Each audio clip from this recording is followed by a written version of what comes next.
There's a kind of giving that looks like love and a kind of giving that looks like an apology. And the trouble is they feel exactly the same while you're doing them. You write the same check. You lick the same envelope. You drop it in the same mailbox on the same corner at the same time on the first of every month. The difference only shows up later, when somebody tells you which one they think it was. I have been thinking about that difference for about 4 months now, and I have come to a conclusion that is not comfortable but is probably correct. The man doing the giving is the last person who gets to decide which kind it is. The people receiving it decide, and they decided a long time ago. My name is Dale Brennan. I am 48 years old. I have been a residential contractor in Bowling Green, Kentucky for 23 years. I have poured foundations, framed walls, hung drywall, and fixed every kind of thing a house can break. I have rough hands and a paid-off mortgage on a 3-bedroom ranch on Sycamore Lane and a 2004 Ford F-150 with 214,000 miles on it that still starts every morning without complaint. And I consider that truck one of the most reliable relationships in my life, which tells you something about the other relationships. I am not a wealthy man. I am not a poor one either. I am the kind of man who knows exactly what $400 a month means when you earn what I earn. Welcome to Quiet House Stories. Get comfortable and remember the people in these stories had every chance to behave themselves. They just chose wrong. Drop a comment and let me know where you're watching from. Hit that like button and make sure you're subscribed. Trust me, you're going to love it here. My son's name is Kevin. He is 27 years old. He lives in Louisville, which is about 2 hours north of me on I-65, and he's been married for 3 years to a woman named Rachel, whose family owns a dental practice on Bardstown Road. Rachel is not a bad person. She is organized and efficient, and she keeps a clean house, and she sends me a birthday card every August with printed signature that says, "Love, Kevin and Rachel," which is more than Kevin remembers to do on his own. But she looks at Kevin sometimes like he is something she is still deciding about. I have watched that look across enough dinner tables to know what it means. It means she is keeping score. And it means Kevin knows she is keeping score. Kevin asked me for money in October of 2017. He just graduated from Western Kentucky. He was living in a studio apartment off Frankfort Avenue in Louisville, and his rent was $775 a month. He was working entry-level at a logistics company making $34,200 a year before taxes. He said he was short. He said it was temporary. He said he just needed a little help getting started. I said, okay. I want you to understand something about that word. When a man like me says okay to his son, it is not casual. It is not throwaway. It is the sound of a man deciding to cut $400 out of budget that doesn't have $400 of slack in it. I sat at my kitchen table that night with a cup of chamomile tea, and I looked at the numbers on the back of an envelope. What I took home after taxes, what the mortgage cost, what the truck insurance ran. And I found the $400 the way you find space in a closet that's already full, by taking something out. I said okay, and I meant the way I mean everything, which is permanently and without discussion. The check went out on the first of every month for 7 years. 84 checks, 84 envelopes, 84 stamps, $33,600, if you want the number. I kept that number in my head the way I keep load-bearing calculations in my head when I'm framing a wall. Not because I expected anyone to ask, but because the math is the math, and it doesn't stop being real just because you don't say it out loud. Kevin never brought it up. Not to thank me. Not to tell me he didn't need it anymore. Not to say that it mattered, or that it helped, or that he was grateful. The checks went out, and they were cashed, and they vanished into whatever Kevin and Rachel's life was. The new apartment, the car payment, the wedding, the furniture Rachel picked out from a catalog that arrived in a box the size of a refrigerator. And I suppose I told myself that the silence meant he was grateful in a way that didn't require words. That was the story I chose. I am good at choosing stories that keep me from having to sit with the truth. I have been doing it for most of my adult life. And I am only now, at 48, beginning to understand the cost. Quiet men are not empty men. Simple is not small. But quiet men do have a habit of building stories in silence that nobody else is living in, and that is a dangerous kind of construction because you're the only one who knows the blueprint. I kept a list, not on paper, in my head. The kind of list a man keeps when he is giving something quietly and nobody is watching and nobody is saying thank you. January 2018. Skipped the Red Wing boots because they were $189 and the check had already gone out. March 2019. Delayed the brake job because the pads were $340 and the check came first. November 2020. Missed my niece's wedding in Nashville because I told my sister I had a job running long. But the truth was I didn't have the gas money after Kevin's check. June 2021. Wore the $12 Walmart shirt to Kevin's wedding because a charcoal suit at Men's Warehouse on Scottsville Road was $279, and $279 was 3 months of checks. August 2022. Skipped my own birthday dinner because the restaurant Kevin suggested was $45 a plate, and I didn't want him to know I couldn't afford it. That one was the worst. Not because of the money, because Kevin didn't notice I wasn't there for 2 days. Nobody asked me to keep that list. Nobody would have known it existed. But it was there, running in the background of every decision I made for 7 years. And it is a strange thing to carry a list like that for a man who thinks the list is the least you could do. Danny Kowalski told me once. This was a Tuesday in September 2022. We were standing in his shop on Flatbush Street waiting for a tire rotation on the F-150. He said, "Dale, you ever think about what would happen if you just stopped?"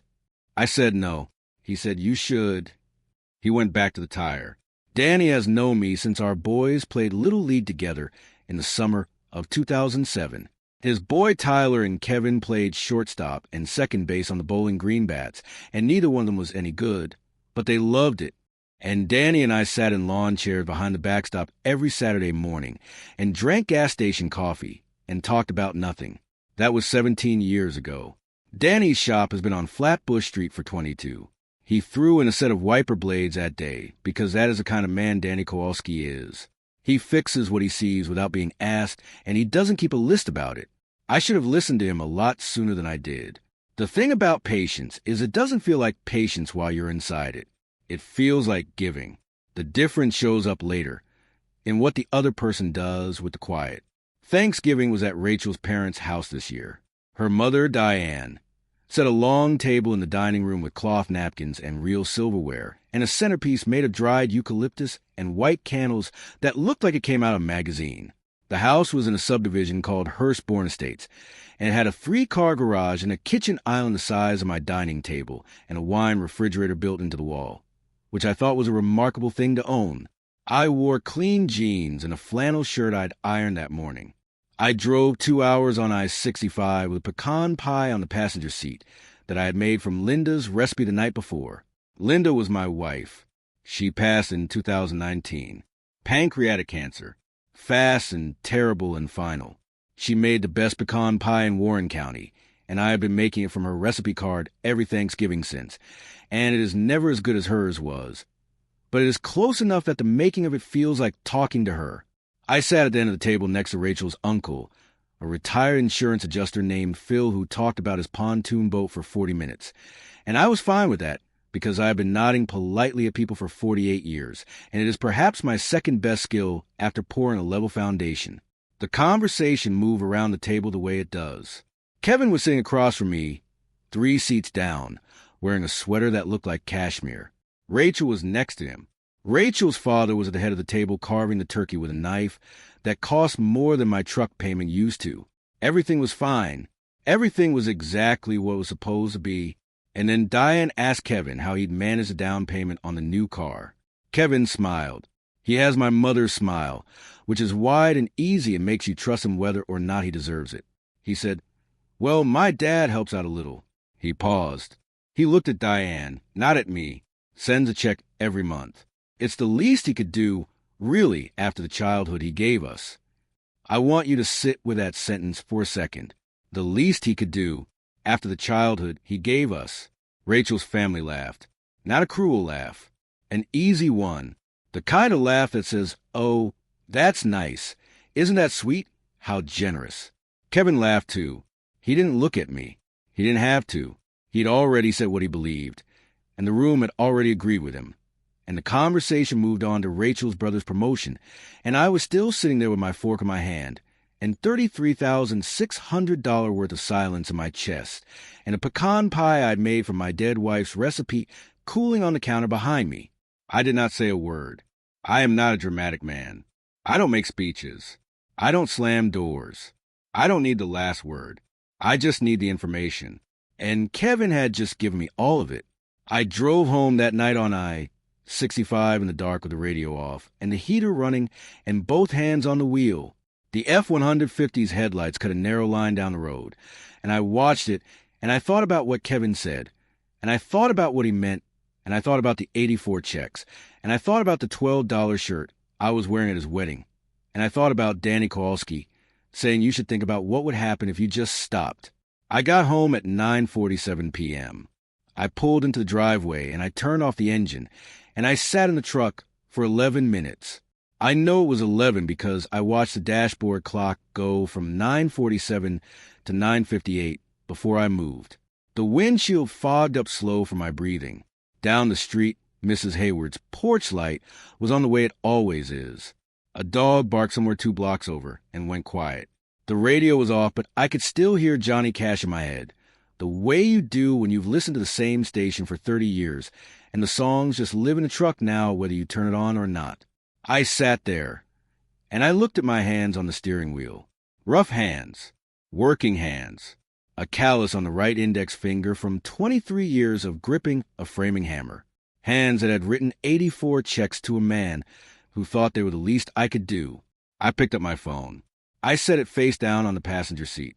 I got out of the truck and went inside and made a cup of chamomile tea and sat at the kitchen table and drank it while looking at the chair across from me where Linda used to sit in the evenings reading paperback novels with the spines cracked, and I went to bed. I did not make any decisions that night. I made them 2 days later, on Saturday, November 30th, at 2:14 in the morning. I know the time because I looked at the microwave clock when I sat down at the kitchen table. The house was quiet. The refrigerator hummed the way it does at that hour, a sound you never hear during the day because there's always something louder. But at 2:14 in the morning, the refrigerator owns the room. Outside the kitchen window, the street was dark, and the neighbor's motion light kicked on because a cat walked through the yard, probably Mrs. Hayward's, and then it went off again, and it was just me and the microwave clock and the laptop I brought from a bedroom. I opened the laptop. I logged into the bank portal. I pulled up the recurring transfer I had set up 7 years ago for $100, automatic, first of every month to Kevin Brennan, account ending in 4471. I canceled it. The whole thing took 4 minutes. I clicked 3 buttons and typed my password and confirmed the cancellation and closed the laptop. I sat there for another minute listening to the refrigerator and looking at the white coffee mug on the counter, the one Linda bought me at a gift shop in Gatlinburg 12 years ago, the one with the mountains on it that had faded to the point where you had to know they were mountains to see them. She said it looked like the view from our cabin, and it did, and now it just looks like a white mug with gray smudges. But I can still see the mountains because she showed them to me once, and I have not forgotten. Linda would have known what to do about Kevin a lot sooner than I did. She would have known because she was the kind of woman who said things out loud that I kept to my chest. And she was usually right, and I was usually too slow. She would have stood at this kitchen window with her own mug. Hers was blue with a chipped handle, and she would have said, "Dale, love is not a subscription service. If the boy doesn't know the difference, that's on you for not teaching him." She would have been right about that, too. I rinsed the Gatlinburg mug. I set it upside down on the drying rack. I went back to bed. December 1st came, and the check did not. I woke up at 6:15 a.m. that Sunday morning, and I knew immediately, not because something felt different, because nothing felt different. The transfer was gone. 7 years of automatic giving, erased in 4 minutes at a kitchen table, and the morning came the same way it always comes. Quiet, gray, the furnace clicking on, the neighbor's dog barking once and going back to sleep. I want to be honest with you about what I felt that morning. I felt afraid, not of Kevin, not of the confrontation. I was afraid that I had done something cruel, and that the cruelty was mine, and that I was punishing my son for a sentence he probably didn't even remember saying. I sat on the edge of bed, and I looked at the floor, the same hardwood floor Linda and I installed ourselves in 2011, the boards slightly uneven near the closet because I cut them then a long day and my hands were tired, and I thought about calling the bank and reinstating the transfer and pretending none of it had happened. That would have been the easier thing. It would have also been the wrong thing. Sometimes the right thing and the easy thing are the same. This was not one of those times. I got up, I made coffee in the Gatlinburg mug, and I stood at the kitchen window and looked at the driveway where the F-150 was parked, and I drank the coffee slow. I put on my boots. I went to the job site on Veterans Memorial Boulevard where I was framing a 2-car garage addition for a woman named Mrs. Patterson, who was 74 years old and wanted somewhere to park her late husband's Cadillac out of the weather. She brought me a turkey sandwich at lunch and a thermos of sweet tea.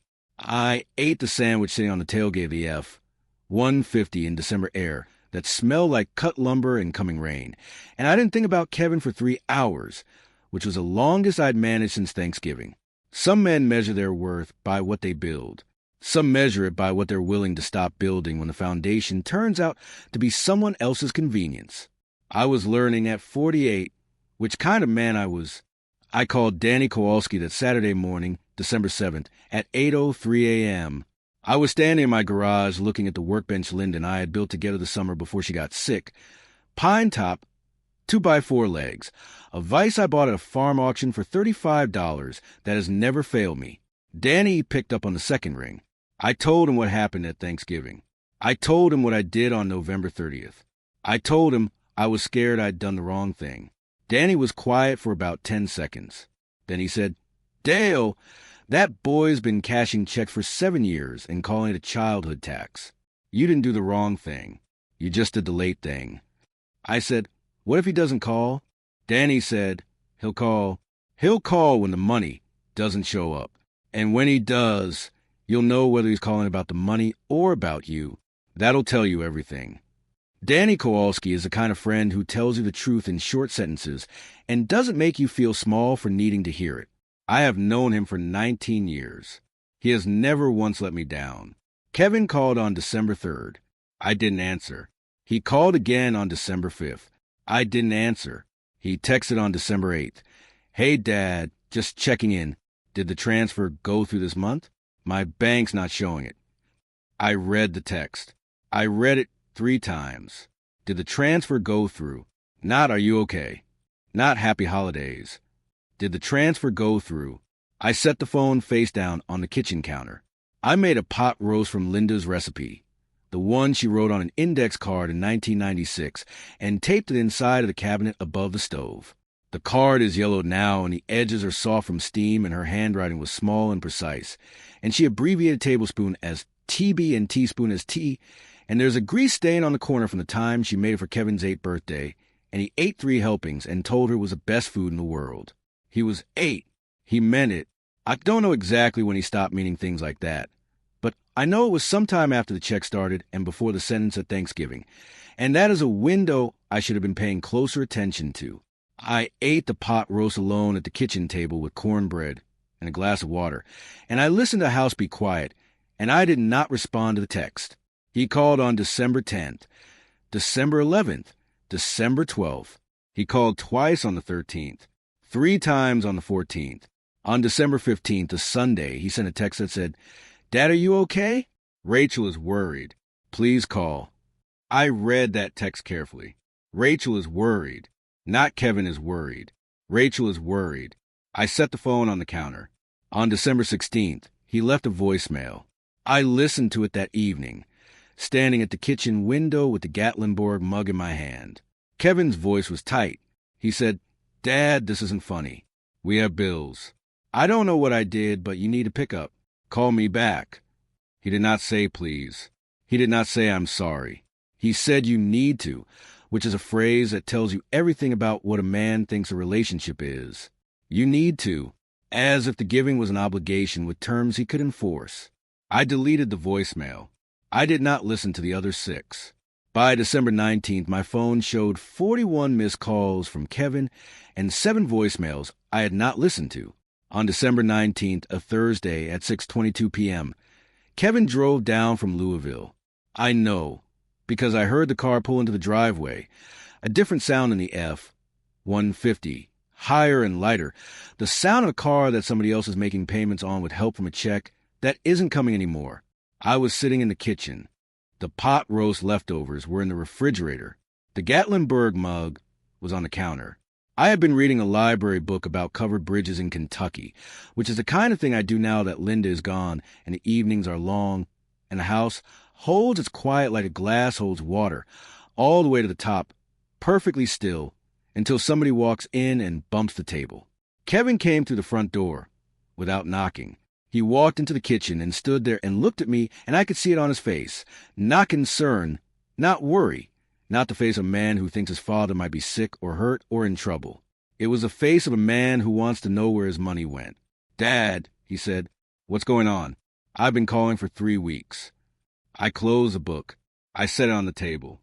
I looked at him. "I heard you at Thanksgiving," I said. He blinked. "What?" "At Rachel's parents' house. You told the table that the check was the least I could do after the childhood I gave you." Kevin's mouth opened. Then it closed. Then he said, "Dad, I was just talking. I didn't mean it like that." "How did you mean it?" He didn't answer. He stood there in my kitchen in a jacket that cost more than my monthly electric bill, and he looked at the floor the way he used to look at the floor when he was 9, and I caught him lying about the broken garage window. Some things about people don't change. The angle of the lie stays the same. Only the stakes get bigger. I want you to understand something about Kevin. He is not a bad person. I need to say that clearly because the easy version of the story is the one where my son is a villain and I am a hero, and that is not what happened. What happened is more ordinary than that and more painful. Kevin is a young man who grew up without much and married into a family that had more, and the distance between those two things made him ashamed in a way he never talked about and I never asked about. Rachel's family has a dental practice and a lake house on Harrington Lake and a pontoon boat and a 3-car garage and a college fund for children they haven't had yet. Kevin has a father who drives a 2004 F-150 with a cracked dashboard and writes checks from a kitchen table on Sycamore Lane. I think Kevin told that story at Thanksgiving because he needed Rachel's family to believe that his father owed him something, that the money wasn't generosity, it was repayment, because if it was repayment, then Kevin wasn't a man at the table who needed help from his working-class dad. He was the man who was owed, and that version let him sit at Diane's table in his cashmere sweater and feel like he belonged there, and I suppose that was worth more to him than the truth. I understand that. I even feel sorry for it. But understanding the wound doesn't mean I have to keep bleeding for it. "I'm not going to send a check anymore," I said. Kevin stared at me. "Dad, we count on that." "I know. Rachel and I have. We have things planned. We budgeted around it." "You budgeted around a gift," I said. "That's the problem." He stood there. The kitchen was quiet. The refrigerator hummed. The Gatlinburg mug sat on the counter with the faded mountains facing the window and the evening light coming through gray and soft the way it does in December in Kentucky. "I'm not mad at you," I said. "I'm just done being the least you could do." He left at 7:04 p.m. He didn't slam the door. I'll give him that. He walked out and got in his car and sat in the driveway for about 3 minutes with the engine running. And I could see him through the kitchen window, a man who just realized the floor he was standing on had a foundation he never bothered to inspect. He backed out and drove away, and I watched his taillights get small on Sycamore Lane, and then they were gone. I sat at the kitchen table for a long time after that. I thought about Linda. I thought about what she would have said. I think she would have said, "You waited too long, Dale, but you got there." And then she would have made tea and sat across from me, and we would have been quiet together, which is the thing I miss most. Not the conversation, but the silence that had somebody in it. The phone calls kept coming. 41 became 53 by Christmas. Rachel called once on December 23rd and left a voicemail that was polite and firm and contained the phrase, "Kevin is really struggling with this." And I thought about that phrase for a while because struggling with this is a strange way to describe finding out that a gift has been canceled. You struggle with grief. You struggle with illness. You don't struggle with the end of a check you never thanked anyone for. That's called adjusting. Christmas was quiet. I drove to Danny Kowalski's house on Christmas afternoon, and we sat in his garage and drank coffee, and he showed me the carburetor he was rebuilding for a 1971 Chevelle S, a Holly 4-barrel, in pieces on a clean white towel on his workbench. He talked about it the way some men talk about their children, which is to say with pride and frustration and the quiet certainty that it would eventually be what he wanted it to be. We talked about covered bridges and whether the weather would hold. He didn't bring up Kevin once, which is exactly what I needed. January came. The check did not. Kevin called on January 4th at 4:18 p.m., and I answered. First time in 35 days. "Dad," he said. "Yeah. Can we talk about this?" "We're talking now. I mean, really talk. I'm sorry about what I said at Thanksgiving. I didn't mean it." I listened to him breathe. I could hear the television in the background at his apartment. And I could hear Rachel saying something I couldn't make out. I could also hear something I hadn't heard in Kevin's voice in a long time, which was effort. He was trying to find the right words. Kevin has never been good at finding the right words. He got that from me. We are both the kind of men who say things sideways and hope someone is paying close enough attention to hear what we actually meant. The difference is I know I do it. Kevin is still learning. "Kevin," I said, "I love you. I have always loved you. I sent that check for 7 years because I wanted to help you, not because I owed you anything, not because of your childhood, not because I was making up for something. I sent it because you're my son and you needed it and I could make it work.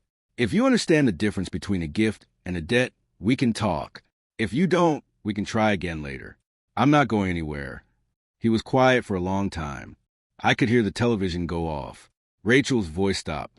The line was just Kevin breathing and me breathing in the distance between Bowling Green and Louisville, which is 2 hours by car, but which felt, in that moment, like it might be getting shorter. Then he said, "I understand the difference." "Good," I said. "Come down for dinner on Sunday. I'll make pot roast." He said okay. He came that Sunday, January 12th. He came alone. He pulled into the driveway at 4:47 p.m. in a new car, a gray Hyundai Tucson. Still had the dealer plate, and he sat in it for about 2 minutes before he came inside, which told me he was nervous, and the fact that he was nervous told me something had changed. Before Thanksgiving, he would have walked in without knocking and gone straight for the refrigerator. Now he knocked. I opened the door. He stood on the porch with his hands in his pockets. "Hi, Dad," he said. "Come in," I said. "Pot roast almost done." He sat at the kitchen table, and he ate pot roast and cornbread, and he looked at the Gatlinburg mug on the counter, and he didn't ask about the check. Not once. We talked about the Covered Bridges book. We talked about the F-150's transmission, which was making a sound I didn't love at highway speed. We talked about Rachel's new job at the dental practice front desk, how she was learning the billing software and was better at it than she expected. He asked about Mrs. Patterson's garage addition and whether the Cadillac fit. I told him it did, with room to spare. He asked about Danny Kowalski and the Chevelle. I told him Danny was still working on the carburetor. He helped me wash the dishes. He dried them with a striped dish towel Linda bought at a craft fair in Horse Cave in 2014, blue and white stripes, a little faded now, soft from years of use. When he was done, he folded the towel and hung it on the oven handle the way Linda used to.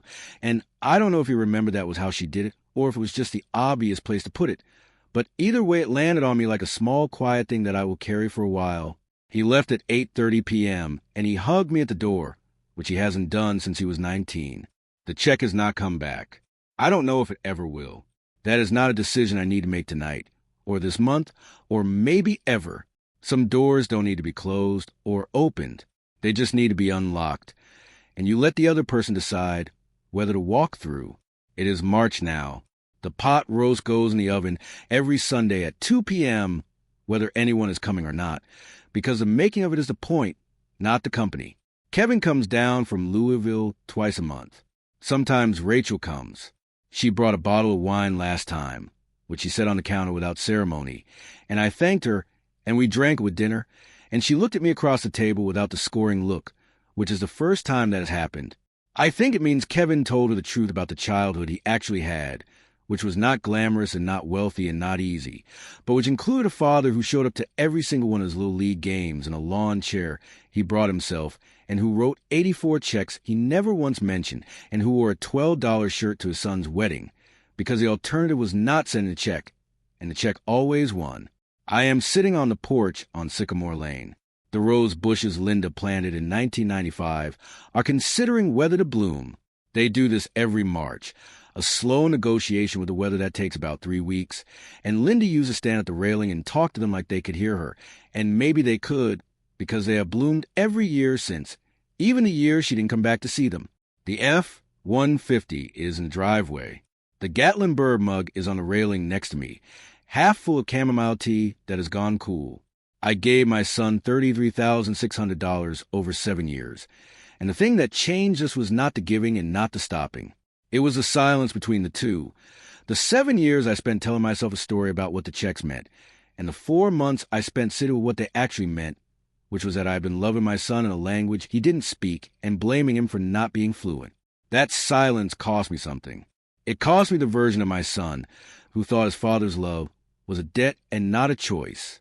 It cost me the version of myself who was willing to let him think that because the alternative was a conversation I was afraid to have. Those versions are gone.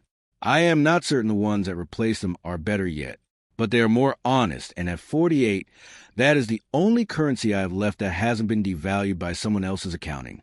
The tea has gone cold. The rose bushes are still deciding. I am, too. And the thing is, that's okay. I have time.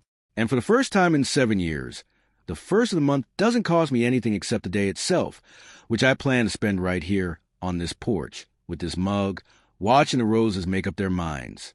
If you enjoyed this story, join our community by hitting that like button and subscribing for more real, raw, and family-centered stories. And as always, thank you for being a part of Quiet House Stories. I will see you on the next one.